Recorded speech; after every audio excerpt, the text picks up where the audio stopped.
ओम नमः शिवाय। हर हर महादेव शंभु। या देवी सर्वभूतेषु बुद्धिरूपेण संस्थिता नमस्तस्यै नमस्तस्यै नमस्तस्यै नमो नमः। जय माता दी। हर हर महादेव। मित्रों, कैसे हैं आप सब? शिव शक्तोम चैनल पे आप लोगों का हार्दिक स्वागत है। चैनल पे यदि नए हैं तो विनम्रता से निवेदन करूंगा कि चैनल को सब्सक्राइब कर लें ताकि हमारे द्वारा बनाई भी कोई भी वीडियो सबसे पहले आपको प्राप्त हो। वीडियो में दिखाई जाने वाली जानकारी यदि आपको अच्छी लगे ज़रूर लाइक करें, शेयर करें, सब्सक्राइब करें चैनल को, क्योंकि जो अकस्माती हमारी कोशिश कहीं ना कहीं होती है कि वो जो गुप्त ज्ञान की चर्चाएं हैं, ज्ञान साधनाओं की चर्चा है, कहीं ना कहीं आपके साथ वो चर्चा करके हम भी लाभान्वित हों, क्योंकि नई नई चीज़ें हमें भी सीखने को मिलती हैं। आपके कमेंट्स आते हैं जब अच्छे अच्छे, और कुछ चीज़ें जो टूटी फूटी छोटी मोटी हमारे पास हैं, आपके साथ शेयर करने की हम लोग कोशिश करते हैं। तो आज कहीं ना कहीं एक बात बड़ी ख़ास है कि बहुत सारे लोगों ने, चाहे बहुत सारे टीवी शोज़ में, अमेरिका गॉट टैलेंट में, वो जो डंडे के ऊपर कोई महाराज या योगी जो है, जिसको फ्लाइंग योगी का नाम दिया गया है, बहुत सारी ऐसे चित्र या कहीं ना कहीं बहुत सारे ऐसे लाइव वीडियोस, लाइव सेशंस लोगों ने देखे हैं, जहाँ पे एक डंडे के ऊपर हवा में साधक जो है वो थोड़ा सा ऊपर उठ जाता है। अब बहुत सारे टीवी चैनल्स में कई बार जब इसका खंडन किया गया तो लोगों ने ट्रिक दिखाने के नाम पे फिर उसका खंडन भी किया, कि दिखाया कि उसके नीचे वो डंडा है, नीचे उसके नीचे कोई पैड टाइप, कोई स्टैंड टाइप लगा हुआ है, उसके ऊपर महात्मा जी विराजमान है। लेकिन क्या वाकई में, अब मैं उनकी बात नहीं कर रहा हूँ जो ट्रिक्स या मैजिक ट्रिक्स दिखाते हैं, मैं रियल मैजिक की बात करने की आज कोशिश करने वाला हूँ कि क्या सही में कोई ऐसी सिद्धि है या उसका कोई ऐसा प्रमाण जो है पहले से हमारे वेदों में या शास्त्रों में या ग्रंथों में मौजूद है कि असली में कोई योगी अपने स्थान से ग्रेविटेशनली ऊपर उठ जाए या हवा में आ जाए या एक स्थान से उठ करके दूसरे स्थान पे जाए। ऐसे बहुत सारे अकाउंट्स, एग्जाम्पल्स जो हैं वो लोगों ने पहले से दिए हुए हैं, और बहुत बहुत ऐसे भी एग्जाम्पल हैं जिनको स्वयं भगवान शिव की मोहर ने भी कहीं ना कहीं जिन ग्रंथों के ऊपर मोहर लगाई है। एक दो तीन अकाउंट्स चलते चलते मैं आपके साथ शेयर करूंगा, और वो कौन सी सिद्धि है, जो सिद्धियों का उसका नाम क्या नहीं है। पहले तो आज हम प्रारूप ही जान लें कि ऐसा कुछ है भी कि नहीं। हो सकता है चर्चा आगे चले कि जो उड़ने की ये जो कला है या उड़ने की जो सिद्धि है, क्या वाकई में पॉसिबल है, क्या ये कुछ योगियों के पास सही में ये शक्ति है। क्योंकि बहुत पुराना विवरण मिलता है श्री रामचरितमानस, जब आप उठा करके पढ़ेंगे, बाबा तुलसी जी द्वारा कृत, वाल्मीकि रामायण अलग एक वाल्मीकि जी द्वारा कृति है, श्री रामचरितमानस उसके बाद ही जो है तुलसीदास जी की एक रचना है भगवान शिव की, माँ जगदम्बा की प्रेरणा से, और जहाँ उसी ग्रंथ के ऊपर श्री काशी जी में फिर भगवान शिव की मोहर भी प्राप्त होती। सत्यम शिवम सुंदरम, कथा बहुत लंबी है कि कैसे कैसे बाबा तुलसी के उस ग्रंथ को जो है भगवान शिव की भी प्रमाणिकता जो है प्राप्त हुई थी। तो उसी ग्रंथ में कहीं ना कहीं एक विवरण आता है, जब सुंदरकांड के बाद या सुंदरकांड के संदर्भ के हिसाब से या आगे के पीछे के संदर्भ के हिसाब से, जब श्री रामचंद्र जी बैठे होते हैं अपनी सारी सेना को ला करके लंका के समीप समुद्र के तट के पास आकर के, तो उधर विभीषण को जो है लात मार करके रावण जो है अपने राज्य से निकाल देता है। और यही वो नोट करने वाली बात है, उसी सिद्धि का विवरण है कि एक सिद्धि का प्रयोग हनुमान जी ने किया था। उड़ते हुए उसी समुद्र को लांग करके माँ सीता का पता करने के लिए अशोक वाटिका में गए थे।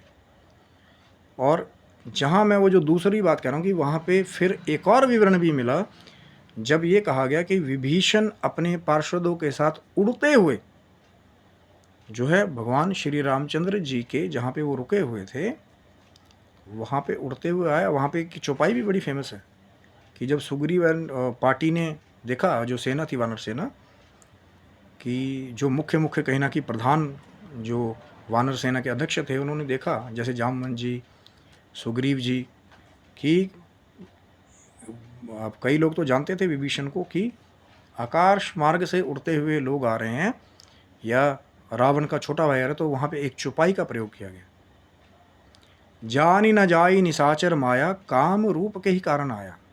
तो निशाचर यानी कि रात को चरने वाले राक्षस, माया, क्योंकि यही तो मैं बात कह रहा हूँ कि कई बार वो जो कुछ राक्षसी तंत्र ऐसे थे जहाँ पे वहाँ पे ये उड़ने वाली सिद्धि का भी प्रयोग उन्होंने बहुत पहले किया था, और विभीषण ने भी उसका प्रयोग किया। जानी न जाए निशाचर माया, काम रूप के ही कारण आया। काम रूप की ऐसी बहुत सारी सिद्धियाँ हैं।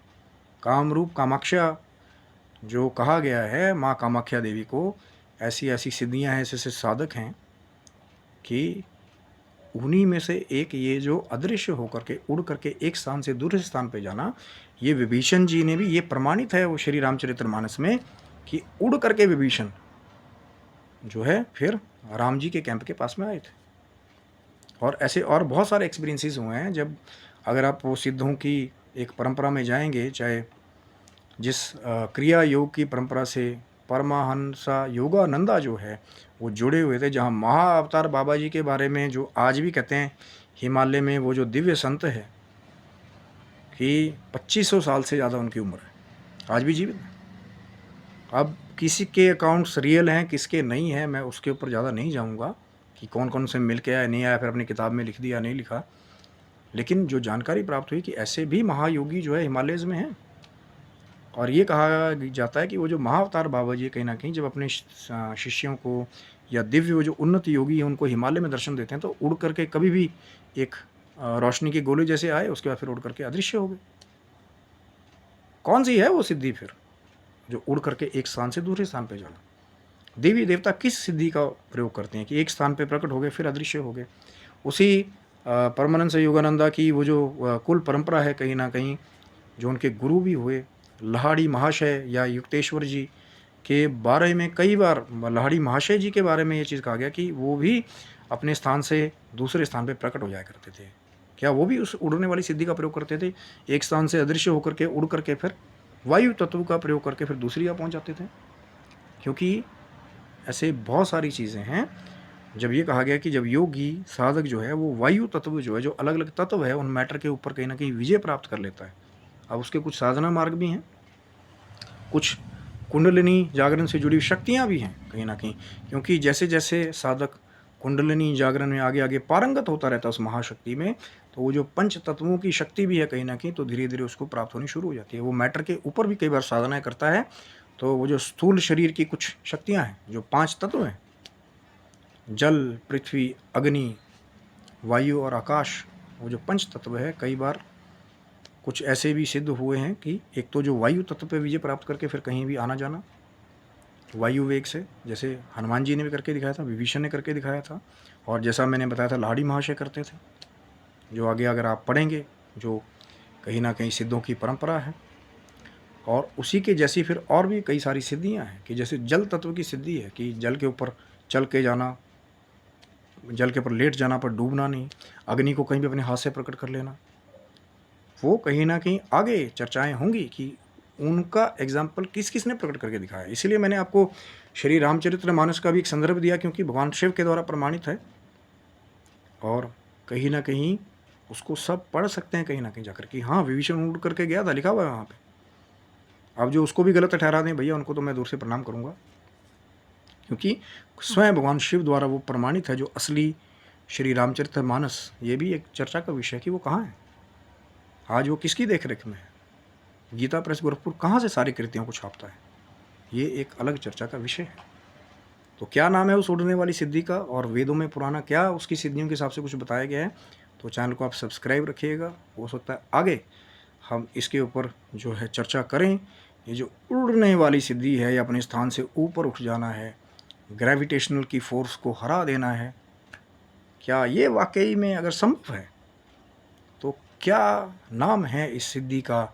ये जो उड़ने की कला है, या कहीं ना कहीं बिना किसी और साधन के सशरीर जो उड़ के कहीं एक स्थान से दूसरे स्थान पे जाना, ये कैसे मुमकिन है? क्या उसके पीछे की वो जो वायु तत्व की वो साधना है? क्या है कुछ अग्नि तत्व की साधना है? क्या है जल तत्व की साधना है? आकाश तत्व की साधना है? तो फिर कहीं ना कहीं चैनल को आप सब्सक्राइब रखिएगा। हो सकता है आगे जो है, अगर आपको कुछ इसके बारे में पता हो तो मर्यादित शब्दों में हमें भी कमेंट करके ज़रूर बताइएगा। अगर आपने कुछ ऐसा कभी देखा हो या उसके बारे में कुछ आपको पता हो, और कहीं ना कहीं चैनल को सब्सक्राइब रखिएगा। हमारी भी आगे कोशिश रहेगी, अगर आपका प्रेम मिलेगा तो ये जो चर्चा है कहीं ना कहीं, फिर ये जो उड़ने वाली सिद्धियों के कुछ ऐसे हिमालय के योगियों के कुछ ऐसे दिव्य गुप्त एक्सपीरियंसेस भी हैं, कहीं ना कहीं शायद वो आपके साथ भी शेयर किए जाएंगे जब आप वीडियो को आपका प्रेम मिलेगा।